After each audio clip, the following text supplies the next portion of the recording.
ज्यांनी ज्यांनी माझ्यावर टीका केली आहे, ज्यांनी ज्यांनी माझ्या परळीला बदनाम केलं आहे, याचं उत्तर मात्र त्यावेळेस मी 2 तारीख बनलो होतं, निवडणूक लांबली म्हणून आज 21 तारखेला परळीच्या मायबाप जनतेकडून ज्यांनी ज्यांनी आम्हाला बदनाम केलं त्यांच्या तोंडात ही चपराक आहे.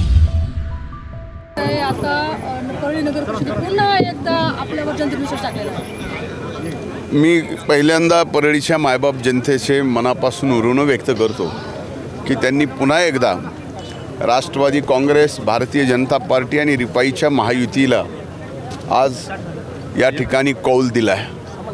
जवळजवळ एका दुसरी जागा सोडली तर जवळजवळ सर्व जागा महायुतीच्या आलेल्या आहेत.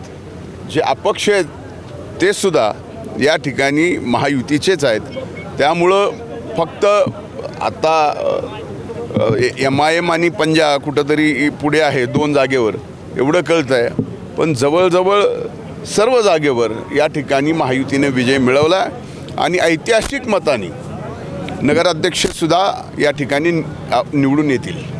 प्रचारामध्ये आपल्याला अनेक प्रकारे घेण्यात आलं, आपल्याला भाषणसुद्धा करू दिलेलं गेलं नाही, मात्र तरी देखील आपण जी संयमाने भूमिका निघवली. नाही, भाषण कुणी करू दिलं नाही असं म्हणतात. मला कुणी रोखलं होतं भाषण करायला?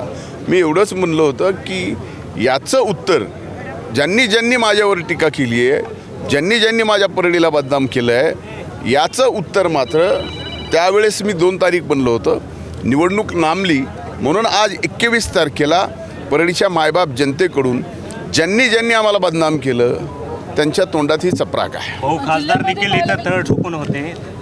इथं खासदार तळ ठोकून राहिले किंवा इथंच राहिले तरी परळीच्या मायबाप जनतेमध्ये काही फरक पडत नाही.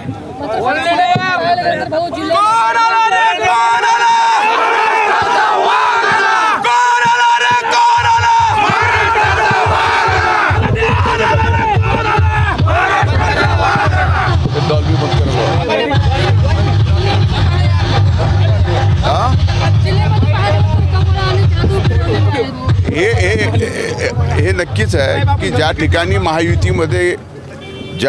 महायुतीमध्ये राष्ट्रवादी काँग्रेस आणि भारतीय जनता पार्टीचं जमलं नाही तिथं मात्र कमळाला विजय मिळाला आहे. त्यांचे अभिनंदन.